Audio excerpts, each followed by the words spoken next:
The goal of this activity is to work the abs and improve your side bending. Here's what you're gonna do. You wanna get a box out in front of you. You're gonna get on your elbows. So for that, knees bent, arms flat like this, make C's with your hands. You'll wanna start on the box. You're gonna keep your knees fixed, silent in through the nose. Exhale, push yourself up through the wiggly bone on your wrist and your forearm.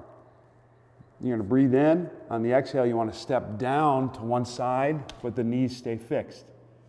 Breathe in, exhale, come up, and go down to the other side. So you're gonna alternate back and forth, like so. You'll feel the abs working. Now, just so you can see from the side in terms of my torso positioning, I'm gonna have my arms a little bit above 90. Knees are gonna be behind the hips like so. Silent in, exhale, push, breathe in, exhale, go down, and then exhale, alternate sides. And that's how it's done. Give it a shot.